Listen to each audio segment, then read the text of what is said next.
ní Alhaj Abdul Kabir Bukola Alayande Irasalatu, King of Islamic Music.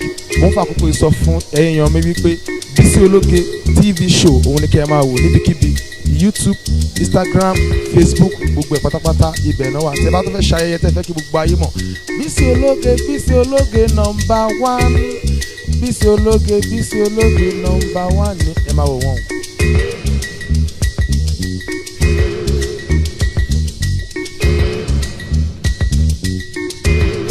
Ẹ̀ta tí ń ro kan kò máa dé pẹ̀lú oore. Ọkọ̀rẹ́dẹ́ fẹ́ ní balẹ̀ gbà láyé kò dúró. Mo palẹ̀ mọ́ mo gbáradì Ramadan máa rọra. Torí mo palẹ̀ mọ́ mo tún lè tó tún àníyàn mi ṣe. Torí oṣù Ramadan tí mo ń wò kó fẹ́ dé. Torí mo mọ̀ wípé oṣù tẹ̀dá ń béèrè re ni. Kò sí gàgà láàrin èèyàn àtọlọ́hun tó dáyé. Nínú oṣù Ramadan béèrè ká sì fi fún ẹ. Ọba tó ṣe jíjẹ mímu lẹ̀ sọ fún ẹyẹ oko. Ìwọ ló ní ìkẹ́rẹ́ àtàforíjì rẹ Ọlọ́run. Ní ká béèrè nínú oṣù Ramadan tó bá dé. Ìkẹ́rẹ́ ṣálẹ̀ mi ń béèrè mo ti ń dárùn mọ́jú. Mo kànlẹ̀kùn gbígbàdúrà ṣí sílẹ̀ Ọlọ́run. Nígbà tí gbogbo ayé ń tilẹ̀kùn lọ́dọ̀ tiwọn. Ìwọ ò dẹ̀ ní tilẹ̀kùn àánú rẹ Ọlọ́run. Ló jẹ́ kí n fojú balẹ̀ sẹ́nu ọ̀nà lé rẹ Ọlọ́run. Wọlá oṣù Ramadan bá mi ṣílẹ̀kùn oore. Òfin àkọ́kọ́ fẹ́ ní gbàwẹ̀ làníyàn dáadáa. Má gbàwẹ̀ nítorí èèyàn gbà nítorí Ọlọ́run. Ẹni ń gbàwẹ̀ tó lọ sínú pẹ̀lú ọtí ti bá. Àwẹ̀ tó gbàjẹ́ nìyẹn kò lè ní ẹ̀san kankan. Gbogbo òfin tó bá pamọ́ nínú Ramadan. Táwẹ̀ bá tó o má padà síbi ẹ̀ṣẹ̀ yẹn mọ́ rárá. Má mutí mọ́ o, má mu sìgá, má mu gbó mọ́. Àlàáfíà torí nígbà tá a wẹ́wà rántí. Ó máa dára kàláfíà yẹn máa bá ẹ lọ. Gbogbo ẹ̀ṣẹ̀ tá a dá nígbà tá a ń bàwẹ̀ lọ́wọ́. Ọlọ́run ó ti ṣàforíjì nítorí kò gba Ramadan. Bọ́lọ́run bá foríjì wa kò yẹ kó lè tún ṣe. Kó má dàbí ajá tóbi tòsí ìfẹ́nu kò jẹ́ o. Kó má dàbí ajá tóbi tòsí. Ó yẹ ẹjẹ́ àjọ sọ pé màmá àgbà màmá àgbà olódodo. Tó bá wà lájà táwa Kálítù Abíọ́lá rí àwẹ̀ ní ọ̀la dọ̀sùn jẹ́ àjọ wí. Màmá àgbà màmá àgbà ajá táwa Kálítù olódodo ni. Màmá mi olódodo. Màmá àgbà olórí. Abíọ́lá àwẹ̀ ní ọ̀la dọ̀sùn wa. Ìjà ìfòkì yẹn ṣe ọ sọ wípé màmá àgbà màmá àgbà olórí. Lórí àwẹ̀ ni ló ṣe débi sọ wípé Ọlọ́run dákun má mà pa o. Ọlọ́run dákun má mà pa ẹ lè sọ̀rọ̀ ẹ ṣe ẹ bóun tá à ń sọ ni. Tó bá mọ Abíọ́lá àwẹ̀ ní ọ̀làdọ̀tún ní ìyàwó àlùbáríkà yìí sọ pé Ọlọ́run dákun má mà pa o. Ọlọ́run dákun má mà pa. Igi tẹ́rẹ̀ yẹ̀gbọ́ oṣù màrè yọ̀rùn o. Aláwẹ̀ níyẹn wá o. Ikú gbọ́dọ̀ pa fún wa. A ní pé igi tẹ́rẹ̀ yẹ̀gbọ́ oṣù màrè yọ̀rùn o. Aláwẹ̀ níyẹn wá o. Ikú gbọ́dọ̀ pa fún wa. Mo ní pé ikú gbọ́dọ̀ pa fún wa. Ikú gbọ́dọ̀ pa fún wa. Aláwẹ̀ ní ikú gbọ́dọ̀ pa fún wa o. Ìjà ìtorí sọ pé ikú gbọ́dọ̀ pa fún wa.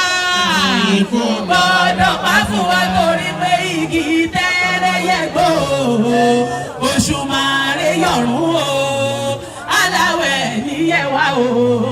Ikú gbọ́dọ̀ pa fún wa. Màmá mi owó ló fẹ́ sìn dáadáa mo ní pé ikú gbọ́dọ̀ pa fún wa. Aláwẹ̀ níyẹn wá o. Ikú gbọ́dọ̀ pa fún wa. Aláwẹ̀ níyẹn wá o. Ikú gbọ́dọ̀ pa fún wa. Ẹ káàbọ̀ bá a ti jọ ń ṣe lọ́dọọdún náà nìyẹn.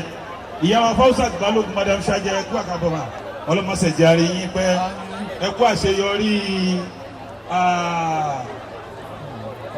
bẹ́ẹ̀ ni mo gbàgbé nínú àṣeyọrí kan làṣeyọrí lé ọkọ bẹ́ẹ̀ ni wọ́n wá jọ pé àwọn àti dáàdi. ẹ jọ owó kònà látọ̀dọ̀ màmá alájà Ọládọ̀ṣù wọ́n kì í yí o. kí àwọn àbúrò wọn náà Alhaja Muiba Abiola Oduni owó kònà bàbá wa Muyideen Ajani Bello. ó yẹ ẹjẹ́ àsopọ̀ ẹjọ ẹ má ti jẹ kínní yìí kálí ráyè kọjá o. owó kònà bàbá. iná wà jáde náà sọ̀rọ̀ wá jáde náà sọ̀rọ̀. Abíọ́lá mọ̀nà la ṣe ń tẹ̀lé wá jáde náà. Ọládọ̀ṣù sọ̀rọ̀ wá jáde aláwẹ̀ ní sọ̀rọ̀. ìyá àdínní gbogbo Ìbàdàn mọ̀nà la ṣe ń tẹ̀lé wá jáde náà. sọ̀rọ̀ wá jáde náà sọ̀rọ̀. gbogbo ilé tó wà nílẹ̀ yìí ò ní wọ́n wà. ọlọ́run bá fi mí ṣe sí ìpọ̀ta lẹ́nu mọ́. gbogbo ti rọ́gà fọ́ṣíkà ó ti jẹ́ ká mọ́ká. ayé òní rí bí mi lọ́la oníṣẹ́ ńlá. ayé òní rí bí mi lọ́la Muhammadu. ayé òní rí bí mi lọ́la Muhammadu. ẹ sọ fún mi.